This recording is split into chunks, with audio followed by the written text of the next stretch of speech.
rights. Power of nationalism.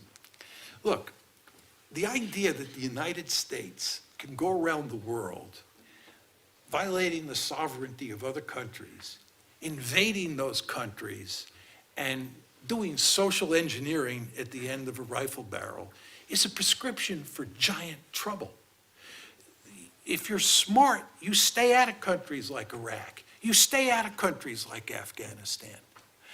When I was young, right, I was in the American military. I was in the American military from 1965 to 1975, which was coterminous with the Vietnam War.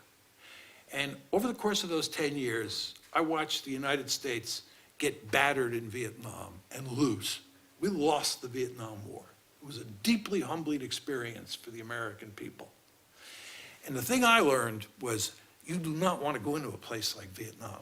It's a prescription for real trouble. The French were there before us. Remember, the French were defeated at Dien Bien Phu in 1954. De Gaulle told us in 1964 and 1965, don't go in there. We've been there, done that. It did not turn out well. It's not going to turn out well for you. It did not turn out well for us. And then I remember in 1979, the Chinese foolishly invaded North Vietnam, or it was then Vietnam, but the northern part of Vietnam, and they got their snouts whacked. In 1979, the Soviets invaded Afghanistan. Most of my colleagues, if not all my colleagues in the national security community, were aghast. Soviets are on the march. This is the end of the world. We have to double the defense budget. We have to do this. We have to do that. I said, you're dead wrong. They just jumped into a giant quagmire. If you're arms racing with the Soviet Union, what you want them to do is try and invade a country like Afghanistan. You saw what happened to us. We're still there 14 years later. Or what, 14 years later, 18 years later, right? It's the longest war in American history. Stay out of these places. People in countries like Iraq, countries like Afghanistan, and other countries around the world do not want the United States invading them and telling them how to do their politics. And what happens is we become an occupier, and that leads to an insurgency, and it is one giant mess. So you want to stay out. The point is you get resistance. And by the way, the power of nationalism also applies to the Russians and the Chinese. You know that the United States is interested in foisting liberal democracy on Moscow and on Beijing. There's no question about that. You go to Moscow and you go to Beijing and you talk to the foreign policy elites about how they think about it. They think about it the same way we think about the Russians interfering in our domestic politics. Surprise, surprise. As my mother taught me when I was a little boy, what's good for the goose is good for the gander. No? So, if we don't like the Russians interfering in our politics, don't be surprised if they don't like us interfering in their politics. And the same thing goes with the Chinese. That's the power of nationalism. You want to remember this as time goes by. Going into other countries and doing social engineering, you're asking for big trouble. Power of realism. Let me go to my NATO example. It's my favorite example here. The idea that you could take NATO, which was a mortal enemy of the Soviet Union, which was the predecessor of Russia, right? Russia's the largest remnant state out of the Soviet Union. It sort of inherited the mantle of the Soviet Union. The idea that you could take NATO and march it right up to Russia's doorstep and Russia's going to do nothing is lunacy. It's just lunacy. Just to take the American case, the Americans have what's called the Monroe Doctrine. The Americans basically say, I know many of you are not going to like hearing this, but it's true. This is what the Americans basically say. We own the Western Hemisphere.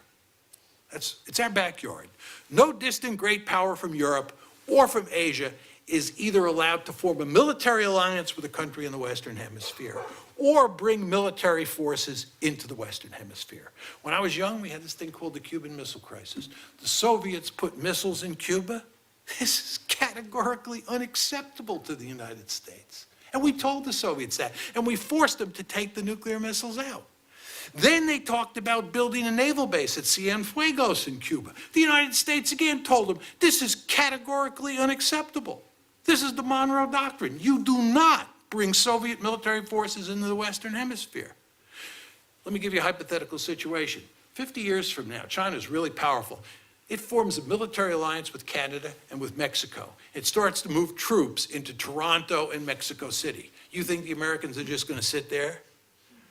The Chinese ambassador to the United States and the Mexican ambassador to the United States go to the president and they say, you don't have anything to worry about.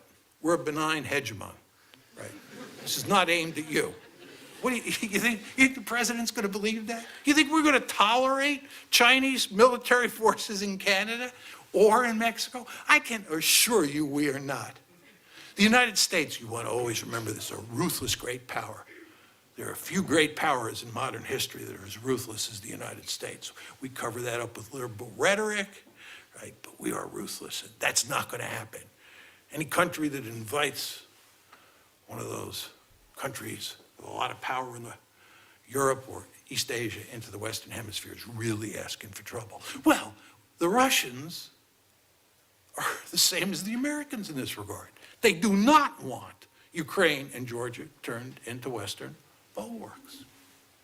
Very simple. By the way, Syria, you understand what happened in Syria. In 2011, when Assad's in trouble, the Americans, the Turks, the Saudis, the Qataris begin to move in, and they begin to fund the insurgents, and they begin to fuel the insurgency, and they begin to try to topple Assad. By 2015, it looks like Assad is going under. What happens? The Russians come in. The Russians have a long-standing alliance with Syria. The Russians have a naval base in Syria. Surprise of surprises. The Russians decide they're going to prop up Assad. That's Realpolitik 101. And who succeeded? The Russians succeeded. And the Americans lost. Assad is going to remain in power. Overselling of individual rights. Final point here. Look, I think if you go around the world, there is a great deal of interest in individual rights almost everywhere. People care about rights, and I don't want to make light of that. But they don't care that much about rights in a lot of places. And they don't care that much about liberal democracy. Liberal democracy is not an easy sell in a lot of places. Go to Russia and say to your average well-educated Russian, or somebody even in the Russian foreign policy elite, what you need is liberal democracy. They'll look at you like you're nuts. And they'll say, we tried liberal democracy in the 1990s. It was the Wild West. We do not want to return to the 1990s. We don't need liberal democracy, thank you. And we'll take Putin and his soft authoritarianism, despite its problems, every time over liberal democracy. So what this tells you is you're not selling an ideology or a political governing system that is that wildly attractive in all places. It's oftentimes a hard sell. And when you go into a country and you topple the regime and there's chaos all around you, people are mainly interested in security, not individual rights. Okay, liberal hegemony's future, and I'll conclude here. My argument is that liberal hegemony is finished. And there are two reasons. The first, which is the least important reason, is Donald Trump. Donald Trump ran against liberal hegemony. Just think about it. He said that I am no longer interested in having the United States try to spread democracy around the world. And as you know, Donald Trump has never seen an autocrat or dictator that he didn't want to jump into bed with. He has no special place in his heart for liberal democracies, right? And he's not interested in spreading liberal democracy all over the planet. Second, with regard to the open international order, he's a protectionist. He thinks that America has been screwed by the open international economy. He wants to slap tariffs not only on countries like China, but on our allies as well. And with regard to institutions, the guy's never seen an institution that he didn't love. He hates NATO, he hates the EU, he hates NAFTA, he hates the IMF, God, he hates the WTO, he hates the World Bank. One of the first things he did when he took office was to kill the TPP, Trans-Pacific Partnership, which was actually a boneheaded move, but nevertheless it reflects the fact that he hates institutions. You want to know why the foreign policy establishment in the United States loathes Donald Trump? It's because he ran against everything they stand for. But he got elected. And you know why he got elected? Because he pointed out that the policy has been a failure. So we have this disconnect between the elites who want to perpetrate forever and ever this foreign policy and the body politic. And by the way, Trump's not an exception here. Barack Obama was elected in 2008 on the platform that we were going to get out of the business of nation building. And Obama, to use his own words, said we should do nation building at home. And then right before he left office, he gave a very famous interview with Jeffrey Goldberg of the Atlantic Monthly, where he basically said that the foreign policy establishment, what we sometimes call the blob in the United States, the blob beat him back. And he was forced to play, in his words, by the Washington playbook. But Obama was not that different than Trump in certain respects with regard to foreign policy, right? But Trump is not being beaten back. But more importantly, liberal hegemony is over because of the rise of China and the resurrection of Russian power. As I said to you earlier, and it's very important you understand this point, you can only have liberal hegemony.